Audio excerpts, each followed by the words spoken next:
Hey, 42 here. If you're anything like me, once you get past 30, you start to notice all the new parts of your body that are trying to kill you. Your ears and eyes stop working, your knees decide to stop bending, and your reflexes become so slow you could be jumped by an actual oyster. And then it comes, and it just gets fucking everywhere. I'm talking about hair. Hair sprouts from your ears, from your nose, your back, on your fingers, on your toes, and on that weird in-between part we don't talk about but we all know is there. Then, somewhere in your 50s or 60s, you start to put things where they don't belong. Your grandchildren visit to find you stashed a jam in the toilet. Your car keys are in the fridge, and you started brushing your teeth with foot cream. It's a fact of life that we all steadily fall apart and slowly become absolutely shitting useless until we die. But what if we didn't? What if aging and death were simply optional? Something we could choose to do if we wanted to, but something we could also choose to prolong. Such a possibility would have profound implications for humanity. We could establish colonies in distant galaxies, initiate interstellar commerce, and finally discover if the Milky Way really does have a soft nuggety center. Unshackled from the mundane needs of sustenance or survival, in time, we'd become gods. But, as it happens, we don't need to wait for some far-flung future in which humans can live forever, because some denizens of planet Earth already can. Now, before you go and empty your life savings into some dodgy-sounding Eastern European startup promising to cure aging using the blood of vanquished children, or whatever, I should point out that this ability to defy death exists predominantly within jellyfish. And if you do happen to be a jellyfish, firstly, I'm pleased to see my channel is finally reaching new demographics. And secondly, there's only one single species of jellyfish that can live forever. It's known as Torritopsis dohrnii, but because that's unnecessarily wordy, most people simply call it the immortal jellyfish.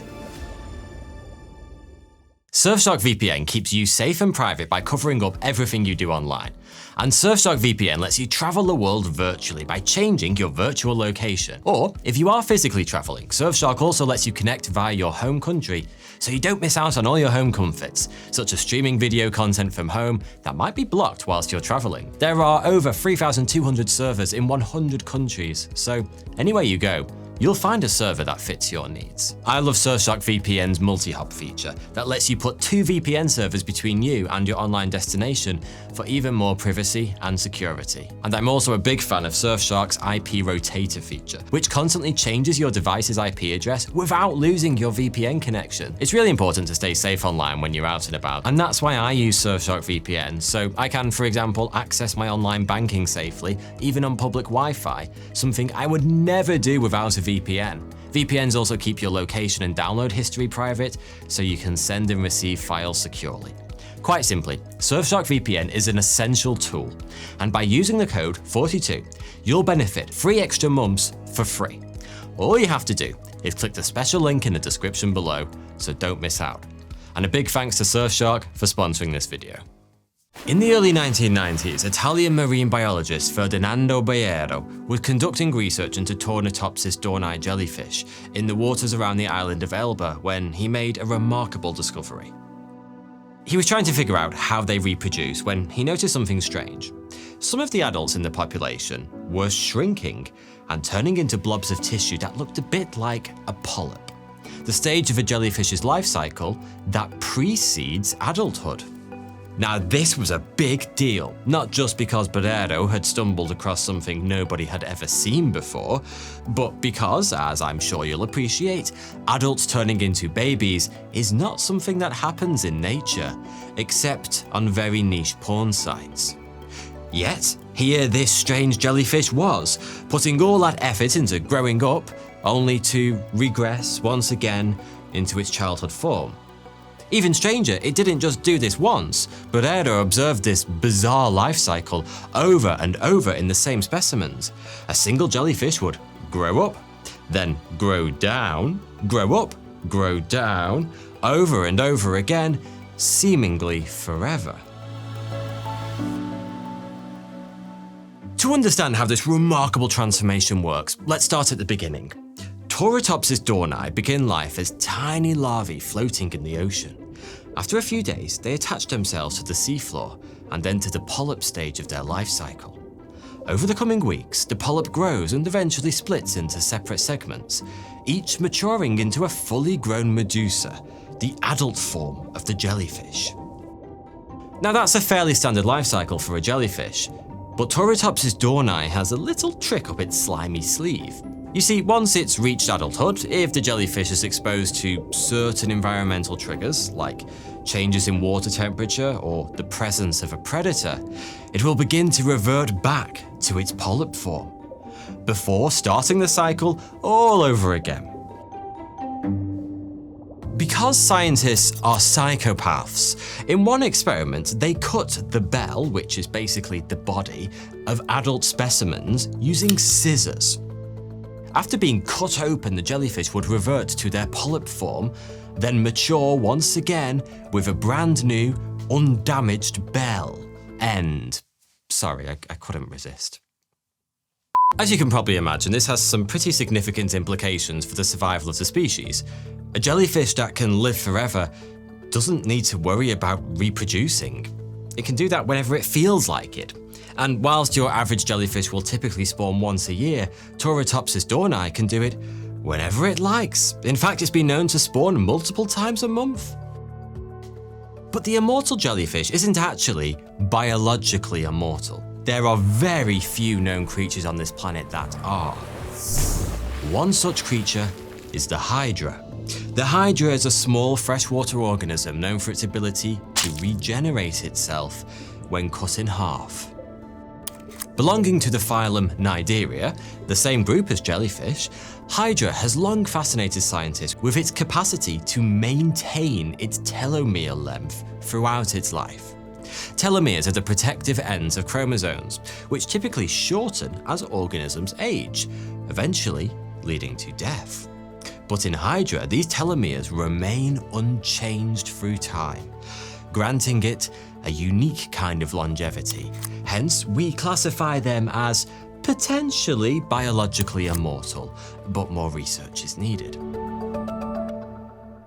The immortal jellyfish, however, is a little bit different in that it does age, it just ages backwards when and if it feels like it. And that's a pretty important distinction, because whilst animals that exhibit true biological immortality, like the Hydra and potentially others, don't actually age by the dictionary definition of the word, Tauratopsis dorni does. And that means it can die. If it, I don't know, wakes up particularly depressed one morning and just chooses to not de-age itself in time. But the fact that it can de-age itself in the first place is nothing short of remarkable.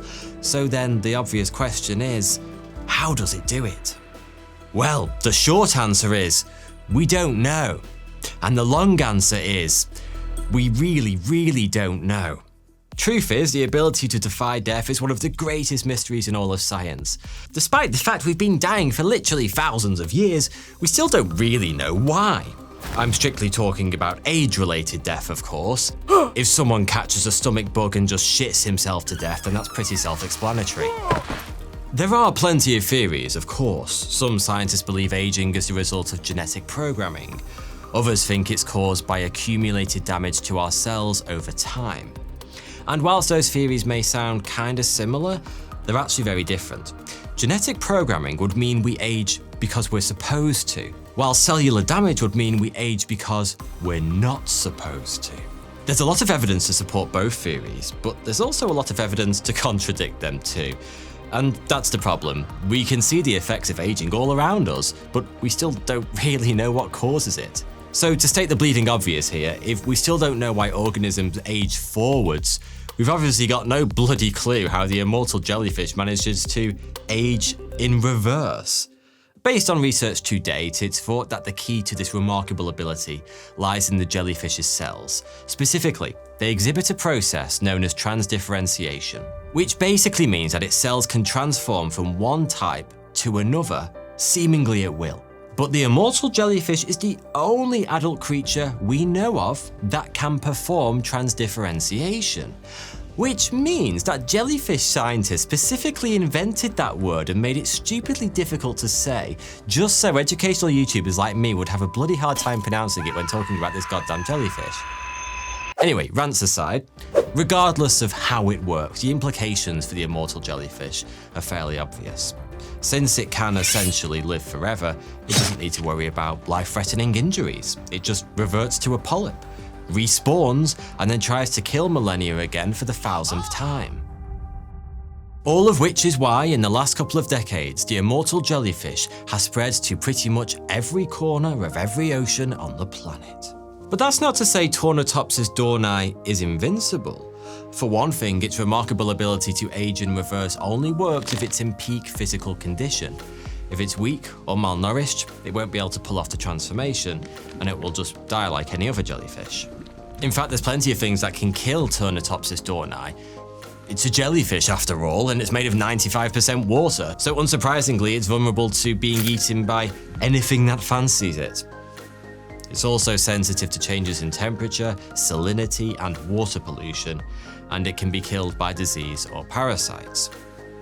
But Tornatopsis dohrnii has a few tricks to keep it safe. For one thing, it can clone itself by splitting in two, which is always handy if you ask me.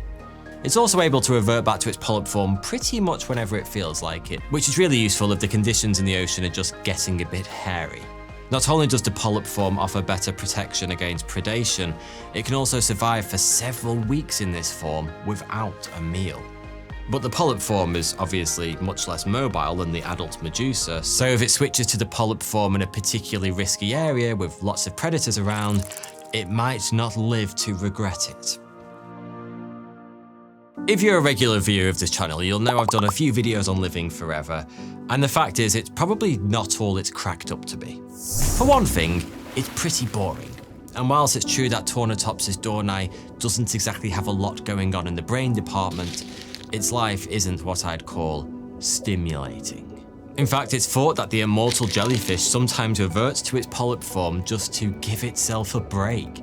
Because being a jellyfish is actually quite hard work.